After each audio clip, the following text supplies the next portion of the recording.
Can I be in your lab? Like, please let me in. I'm really interested. And if you don't, then I'm going to be really sad. Hey, what's going on, guys? My name is Abhinav. I'm a first year MD PhD student. And today I wanted to talk a little bit about how to get into undergrad research. Before I do that, please do consider liking and subscribing. It helps me out a lot. And with that being said, let's just get right into it. So undergrad research is kind of a weird thing because it's the first time you're kind of forced into a professional setting, especially after high school. And you kind of just have to go and basically ask can I be in your lab? Like, please let me in. I'm really interested. And if you don't, then I'm going to be really sad. So it's kind of like that, where it's just you just have to put yourself out there and basically say I really want to be in your lab. Please spend money on me so that I can get some experience. And this really just applies to science research, like chem, biophysics, things like that. So if you really are interested in research, I highly suggest that you start as early as you can in undergrad. I know it's kind of challenging to balance a lot of things with studying, going out and having some fun while you're still young, but it's also a really cool skill to have because it kind of explores your creative side. You kind of apply what you learn from lectures into research, and it's really the application that's really satisfying, especially getting results. Obviously, results are usually never good because you never expect to see things, but it's a really good way to basically troubleshoot and use your creative side to solve problems. And they could possibly even help cure cancer if it's really amazing. So with that being said, there's a few things that you need to do in order to find a lab and initiate the process and get going so that you can get the most out of getting into a lab. And there's just three things that you need to keep in mind. And the first thing is, well, I just have to write it down because I kind of bought this thing and I need to use it somehow. So number one is really important because it kind of defines how much you're able to do in the lab, and that is funding. So funding is basically how much money you're able to get from the lab in order to do things. The lab basically applies for grants either federally or within the school or within private organizations, and they get money in order to buy things so that you can get paid, or you can actually do things like use gels and get compounds and things like that.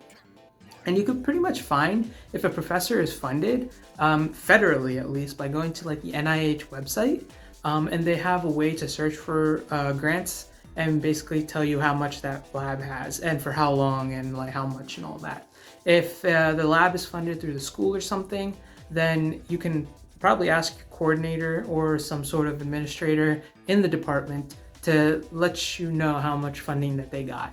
I don't think it's usually kept as a secret because funding has to be disclosed when people submit their research. So it's a very important thing to know about because if you're going to eventually get paid in the lab, you want to make sure that there's money available for you. And also you want to make sure that there's money available for supplies. It's really annoying where the thing that you need to do to finish a research project is just so expensive because this one material is only offered by one science company and it costs $20,000, but it would pretty much guarantee you that paper. It's really great to have funding in the lab that can buy that and make sure that your project is finished.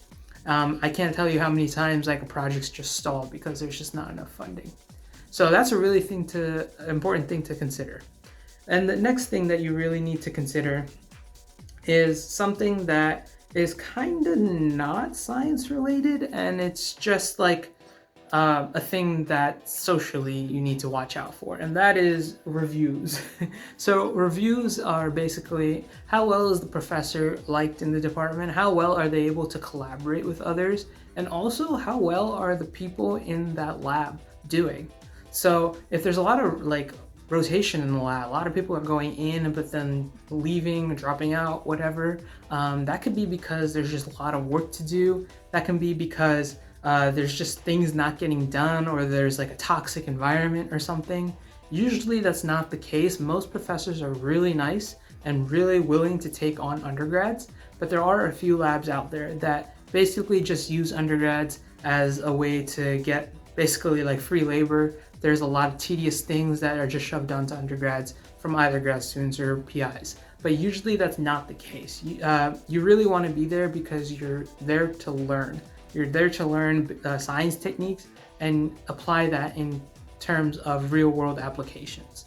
And that's the goal of research, especially at the undergrad level. And also you want to make sure that there are good reviews interdepartmentally, because sometimes you just need a machine that's in another lab, and be able to use that, you need to have a good relationship with that other lab. And the PI can help you do that. So if the PI has bad reviews or something, then it might not be that easy to go into other people's labs and use their equipment and things like that. So that's a really important thing to watch out for. And there's one last thing that, oh, I never changed that to number 2. How many people caught that? Well, there's one last thing that you need to do before you join a lab. And that is probably the most crucial thing, and that's have a meeting. So having a meeting is basically the way that you basically introduce yourself. It might be the first impression that you have other than the email that you do to set up the meeting.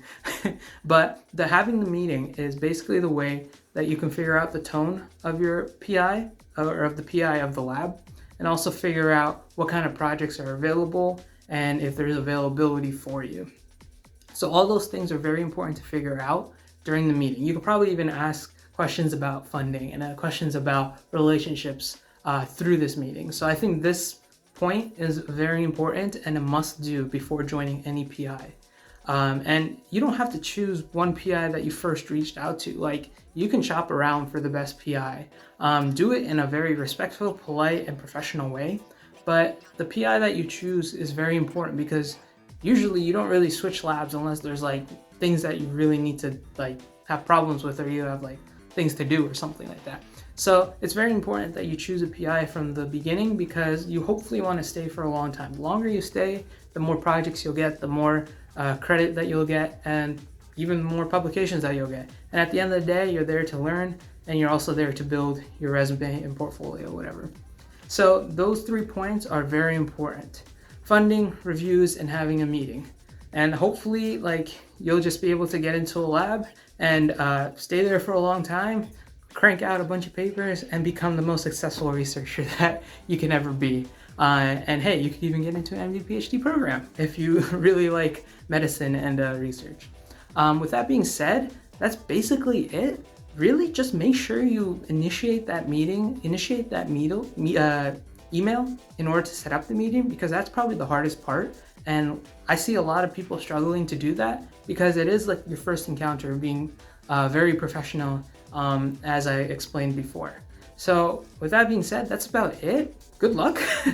Again, please do like and subscribe. Let me know how everything turns out. If you have any questions about research, if you want to learn more about the research that I did, it could probably be a bit more of a technical video. Please do let me know. And also let me know if there's any more videos you want me to talk about. I do everything science related, everything medicine related, that's within my grasp. I'm only a first year, but things are moving along. So with that being said, that's about it. So hope you have a good day. Bye.